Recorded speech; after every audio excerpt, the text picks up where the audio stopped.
នេះហើយខ្ញុំសូមនិយាយពាក់ព័ន្ធជាមួយនឹងរឿងជំងឺណាខ្លះដែលអាចឆ្លងនៅពេលដែលយើងប្រើប្រគុណអនាម័យរួមគ្នាឬក៏យើងអាចនិយាយបានថាប្រើប្រគុណសាធារណៈរួមគ្នាភាគច្រើនប្រហែលជាគិតថាស្រីៗមិនគាត់គួរស្ដាប់ដោយសារស្រីៗគាត់អង្គុយបត់ជើងទូចតាមពិតប្រុសៗក៏គួរស្ដាប់ដែរដោយសារនៅពេលដែលយើងបត់ជើងធំណាហើយជឿថាប្រុសៗគឺធ្លាប់បត់ជើងធំនៅប្រគុណសាធារណៈច្រើនជាងស្រីៗទៀតអញ្ចឹងនៅពេលដែលគាត់អង្គុយបត់ជើងហ្នឹងក៏គួរស្ដាប់ដែរ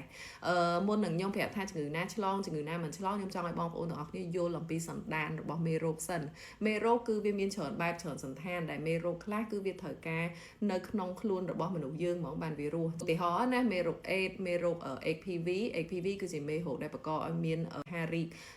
មាត់ស្បូនរបស់ស្ត្រីហើយមេរោគស៊ីហ្វីលីសមេរោគពពួកហ្គូណូរីហៅថាប្រមេះឬក៏ស្វាយហ្នឹងណាប្រហែលមុខហ្នឹងគឺវាត្រូវការខ្លួនរបស់មនុស្សយើងបានវារស់អញ្ចឹងនៅពេលដែលឧទាហរណ៍ថាឈាមរបស់បុគ្គលណាម្នាក់ដែលមានមេរោគទាំងអស់ហ្នឹងវាប៉ះនៅលើ surface ឬក៏ប៉ះនៅលើរបស់ប្រើប្រាស់អ្នកដែលមកប៉ះបន្ទាប់ហ្នឹងគឺឱកាសដែលគាត់ឆ្លងហ្នឹងគឺវាសឹងទៅ0តែម្ដងដោយសារតែមេរោគហ្នឹងកាលណាវាចេញពីក្នុងខ្លួនរបស់យើងគឺវាងាយងាប់មែនតើវាអាចរស់នៅនឹងលើតុលើកៅអីឬក៏លើប្រគុណបានទេអញ្ចឹងបានអ្នកដែលគាត់បារម្ភរឿងឆ្លងពពួកមេរោគទាំងអស់ហ្នឹងពីប្រគុណអនាម័យហ្នឹងគួរតែកំភៃប្រហែលមុខហ្នឹងគឺហានិភ័យសឹងតែ0ហ្មងប៉ុន្តែអីដែលបងប្អូនត្រូវប្រយ័ត្នហ្នឹងគឺមេរោគផ្សេងទៀតដូចជាមេរោគគ្រុនផ្ដាសាយមិនថាជា rhinovirus ឬក៏ influenza A influenza B ទេគឺវាងាយនៅនឹង surface ឬក៏ងាយនៅនឹងរបស់ប្រើប្រាស់ឬក៏ចានប្រគុណអីដែលយើងប្រើរួមគ្នាហ្នឹងណាទី2គឺប្រភេទមេរោគ E. coli ប្រភេទមេរោគ E. coli ហ្នឹងគឺជាមេរោគដែលឲ្យយើងរាកហើយឲ្យយើងលាក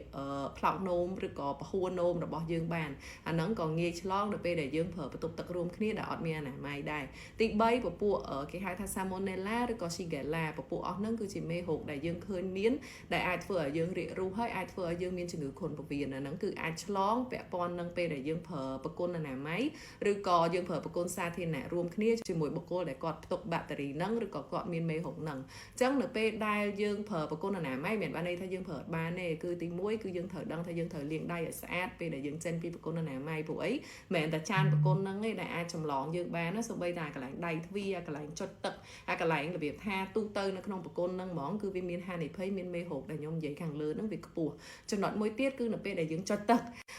នៅពេលដែលយើងចុចទឹកហ្នឹងគឺអាទឹកហ្នឹងវាបាញ់មកខ្លាំងនៅក្នុងប្រគុណហ្នឹងដល់អញ្ចឹងទៅវាធ្វើឲ្យអាពពួក particle ឬក៏មេរោគវីរុសអីផ្សេងហ្នឹងវាងាយនឹងប៉ះមកលើសាច់របស់យើងបើយើងចុចទឹកពេលដែលយើងកំពុងតែអង្គុយលើប្រគុណអញ្ចឹងអីដែលខ្ញុំណែនាំគឺងើបឲ្យផុតហើយបិទកំហកប្រគុណហើយចាំចុចទឹកអញ្ចឹងប្រសិនបើមានមេរោគអីវានៅក្នុងប្រគុណហ្នឹងវាអត់ចេញមកប៉ះសាច់យើងមកប៉ះខ្លួនរបស់យើងទេហើយយើងដើរចេញមកក្រៅបាត់ទៅអញ្ចឹងវិធីទាំងអស់នេះគឺអាចជួយសម្រួលនិងការពារកុំឲ្យយើងឆ្លងជំងឺផ្សេងបានប៉ុន្តែការដែលយើងយល់ដឹងថាជំងឺអីខ្លះដែលអាចឆ្លងតាមប្រគុណឬក៏មិនតាមប្រគុណហ្នឹងគឺសំខាន់ព្រោះអីបើសិនបើយើងខ្លាចរហូតណាយើងអត់ហ៊ានណាយើងខ្លាចឧទាហរណ៍ថាប្រើប្រគុណអនាម័យរួមជាមួយគេយើងថាតិចខ្ញុំឆ្លងមេរោគអេតិចខ្ញុំឆ្លងមេរោគ HPV អាការភ័យបារម្ភអត់មានការយល់ដឹងច្បាស់លាស់ហ្នឹងក៏វាធ្វើឲ្យខ្លួនយើងពិបាកខ្លួនឯងដែរអញ្ចឹងថ្ងៃនេះខ្ញុំចែកម្លែកវីដេអូប៉ុណ្ណឹងប្រសិនបើបងប្អូនទាំងអស់គ្នាមានសំណួរអីទៀតអាច comment នៅក្នុងវីដេអូនេះរបស់ខ្ញុំបានអរគុណច្រើនថ្ងៃក្រោយជួបគ្នាទៀតបាយបាយ